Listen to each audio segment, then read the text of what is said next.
Hey, good afternoon. How are you? This is Craig Beck from StopDrinkingExpert.com. Welcome into Friday afternoon's stream. Not live today, I'm afraid, pre-recorded because we had some problems yesterday. Somebody working outside the building managed to cut through the internet cable. So I'm recording this because I can't be sure that we'll have internet later. And anyway, it was a nightmare day yesterday. Don't even mention the price of Bitcoin. Oh my God, have you seen that?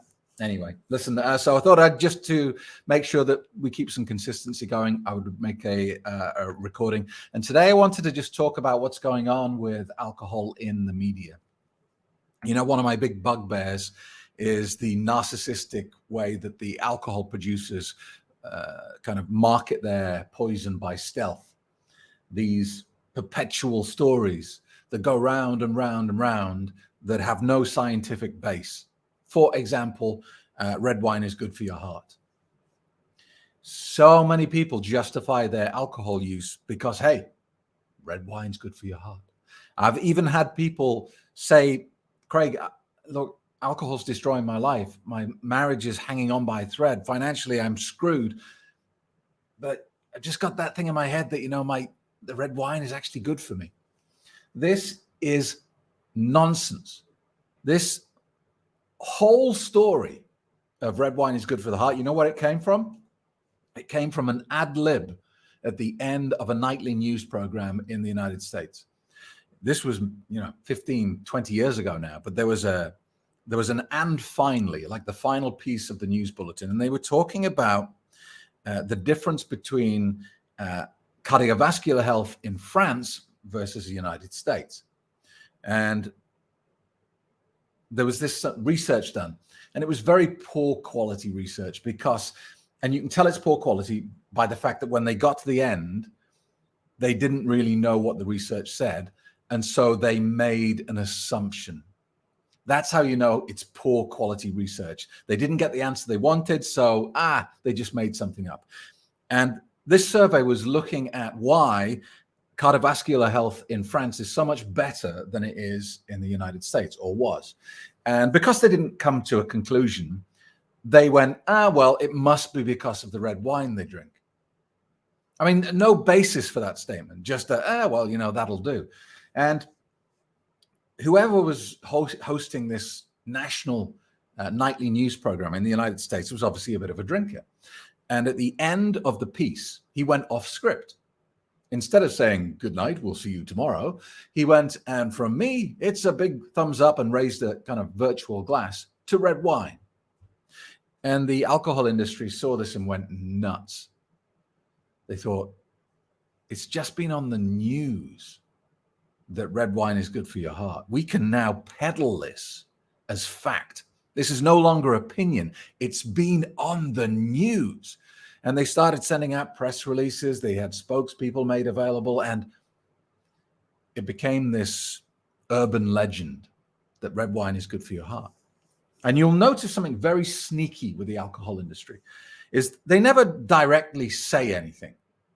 You never see a press release, red wine is good for the heart, released by a vineyard in France or a vineyard in California. It's always, there's kind of levels of separation. It's from this company. But then if you look into the ownership of that company, you see that the vineyard owns 50% of it or something like that. If you go deep enough into the fine print, you will find the alcohol industry lurking in the background, being a total sociopath. I mean, think about it. Look, if red wine was really good for your heart, when you have a heart attack and you get rushed to hospital, they'd put you on Merlot, wouldn't they? Merlot, stat, he's crashing. It's not good for your heart. In fact, there is a story out today kind of re-emphasizing this. We'll look at that in just a second. But, probably the biggest, most exhaustive piece of research done on this question as to whether there is a safe or a good amount of alcohol was done a few years ago, probably 4 or 5 years ago now, by Cambridge University. I think they surveyed tens, maybe even hundreds of thousands of people. So it's a really exhaustive piece of research. And what this research concluded was there is no safe amount of alcohol. Any benefit you get from the antioxidants in certain types of alcohol is completely negated by the damage that the poison does to you. And alcohol is a registered poison. That's not a debatable point. You go and buy 100% proof alcohol and it will come with a skull and crossbones on it because it is a poison. And it is the delusion that we live in that we think by diluting poison, somehow that's good for us. That is the insanity of alcohol. So let's take a look at what's going on around the world as far as alcohol news is concerned. A new story out 1 day ago.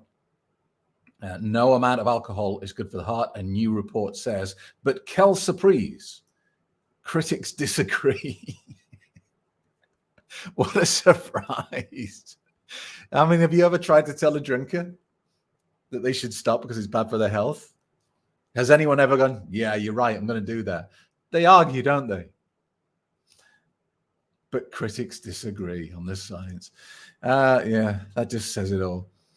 So the World Health Federation has released a policy brief Thursday saying that no amount of alcohol is good for the heart. So who's criticizing this? Let's see if we can find out. So here's that study I was referring to, the big one from 2018. Let's just see if we can find any names here. You won't be able to find it. It'll be buried somewhere. But look, this is just yet another big piece of research that confirms this nonsense that there is a benefit to drinking alcohol. The other story you will hear around this, there's another story that drinkers will tell you, and they love telling you this story. They'll say that there has been research done that shows that non-drinkers die earlier than drinkers. Drinkers in moderation have a longer life expectancy than non-drinkers, according to this piece of research. And it's true. That research is out there. But here's the huge problem with that research that nobody ever mentions, and certainly the drinkers and the alcohol industry never mention. That research, that specific piece of research that they're referring to, was fundamentally flawed. Let me tell you why. Because they did a survey. I don't know the number. Let's say 10,000 people. They asked 10,000 people, do you drink or do you not drink? And they checked in with them over the years. And this long-ranging study discovered that the people who had stated that they don't drink, on average, died a few years earlier than the people who said they drank in moderation. Ergo, they leapt to the assumption drinking in moderation extends your lifespan. Let me tell you why that was fundamentally and horrendously flawed from the beginning. Unless you ask people why they don't drink, you don't get a clear picture. Because a lot of people don't drink because they have done so much damage to their bodies, they have been ordered to stop drinking. The doctor has sat them down and said, look, if you don't stop drinking, you're going to die. There are a lot of people who don't drink because they are recovering alcoholics. They spent 10, 20, 30 years of their life routinely, aggressively abusing alcohol. And now they are in recovery and they do not drink anymore. That is not to say they haven't done huge damage to their long-term health. There are people who have stopped drinking not because they had a problem. They could have been moderate drinkers, but they got something serious like cancer or a very serious disease that tremendously affected their health. And the doctor has said to them, look, you've got to eat well, you've got to cut out smoking and alcohol. And so they don't drink for that reason. Now, when you consider all these people who are not drinking because they have health problems, it is no surprise then that the death rate, the longevity of non-drinkers is skewed heavily. So at surface value, just when you look at the research, you can go, yay, I can drink because it's good for my health, because drinkers live longer. Unfortunately, it's bullshit, because the research was bad from the beginning. Interesting, huh? Let's see what else is going on in the news today. You know, one of my big things is how the industry deviously markets its poison. And, you know, we're seeing the evidence of that now. Lockdown, COVID has caused catastrophic levels of drinking. Firstly, apologies for me sharing the UK Daily Mail. Horrible, nasty, right-wing rag. But anyway, let's move their logo out of it. Yeah, lockdown has turned Britain to drink. Millions of people are now drinking up to 50 units a week after alcohol consumption soared during the pandemic. 8 million Brits are now drinking quantities of alcohol that put them at risk. This is the tip of the iceberg. This is not true. Population of the UK, what, 60 million? 8 million people, 8 million Brits admit that they're drinking at dangerous levels. Can you imagine what the real number is? In the same way that when you go to your doctor and he says, how much do you drink? He always doubles it. That's always a good thing when you say, I don't drink at all, because he can't double it. So recommended safe drinking level in the UK is 14 units. They're saying 8 million people are drinking 50 units a week. And I suspect that's at least double that number. I'm hearing this from many sources. In COVID, in lockdown, people had too much time on their hands. The lines between work and play were blurred. There was no more getting up in the morning, going to the office. That routine was gone. They found themselves sitting in their pajamas at their computer at home working. 11 o'clock comes around. They think, I'll have a glass of wine. And what seemed like a bit of a gimmick at the start of lockdown, and people joked about it. What were they calling? They were calling them like locktails and things like that, and covtails, and they had all these gimmicky names for them. Might have a cheeky little locktail. What was a gimmick and a bit of fun at the start of COVID has become a daily routine now for a lot of people. Alcohol is always there, you know, in those moments of loneliness and boredom and depression and anxiety. It's always there, waving a hand, saying, hey, you don't need to feel like this. I can help you. It's very devious, very nasty, very narcissistic. So why do we as a society lean so heavily towards using alcohol? And it's things like this. How evil is this? The alcohol industry is now targeting our children. The alcohol industry, via marketing, public relations, and press release companies, are sending out bogus stories, fake pieces of research to our educators, to our schools, to our colleges, to try and teach our children that alcohol is going to be a benefit to their life. Look at this. Schools are using misleading and biased information materials funded by the alcohol industry to educate pupils as young as 9 years old about drinking. Isn't that absolutely disgusting? If you don't hate the producer of your previous favorite tipple, you should do. You should despise them. I don't know about you. I'm a parent. I have 2 children. They're grown up now.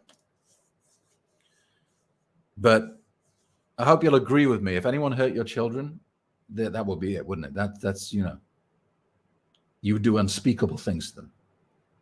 And yet here is an industry trying to take your kids and lead them down the same path that you went down, to take your children and corrupt them so that they make the same mistakes you made. You should hate this product. You should hate this industry. Make no bones about this. The alcohol industry is just as evil as the tobacco industry, as the heroin dealer on the streets. It is pure evil. It is deserving of your contempt. This is the worst thing I've seen in a long time. It doesn't surprise me, doesn't shock me, but to see it here in black and white, that the alcohol industry is now targeting our children is just, unbelievable. And it's everywhere. Look at this. Look at this bullshit. Look at this. People who consume red wine are between 1 to more than 5 glasses a week had a 10 to 17% lower risk in contracting COVID-19, but beer drinkers had a heightened risk, according to a recent study.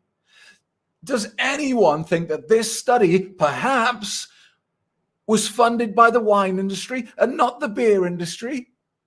It's so transparent. This is basically the wine industry going, right, okay, times are tight. People haven't got much money. If they're spending money on alcohol, we better make sure that they're spending it on our brand of poison and not the other type. So what we're going to do, we'll do a campaign. We're going to FUD the beer industry and we're going to elevate our industry and tout wine as a defense against COVID. I mean, you're sinking to such low levels to lie like that.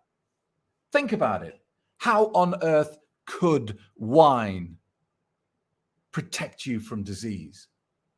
Alcohol damages your immune system, decreases your immunity, your defense levels against all infections, damages your mental health, damages your physical health, makes you make poor food choices. How could it possibly protect you against COVID? Can we see who wrote this report? I bet it's Frontiers in Nutrition. Yeah, whatever. It won't let me copy it. I wonder if that's that's interesting, isn't it? It won't let me copy the Frontiers in Nutrition. Frontiers in Nutrition.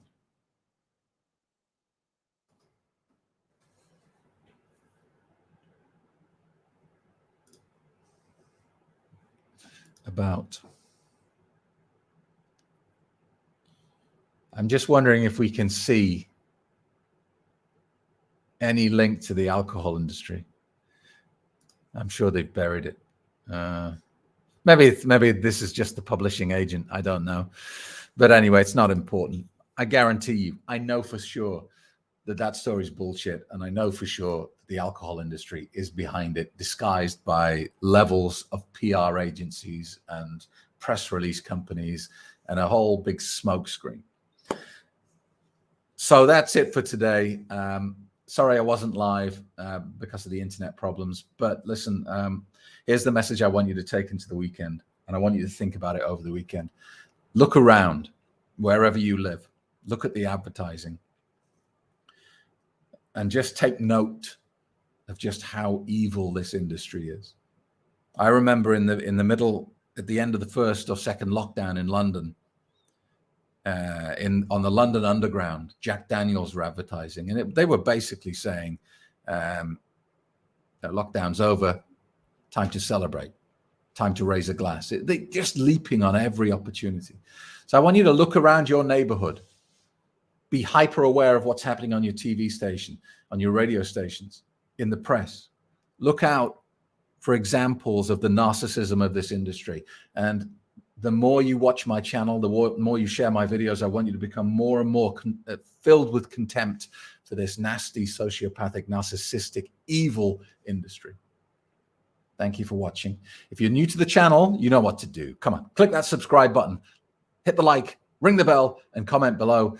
Tell me what you've seen out there. I want to hear from you what examples of this corrupt industry that you've seen in the last couple of weeks and months and throughout the COVID experience. How have they lied to you? How bad has it got? Tell me, comment below. Thanks. See you Monday for a live stream at 12 noon GMT UTC. Imagine waking up tomorrow. No hangover, no feelings of guilt or regret. Just full of energy and vitality. That goal is not only possible, it's easily achievable. Find out how 200,000 people just like you have rediscovered their happy, sober lives using the Stop Drinking Expert program. Reserve your place on today's free Quit Drinking webinar and get a copy of my best-selling book, Alcohol Lied to Me, as a free gift just for turning up.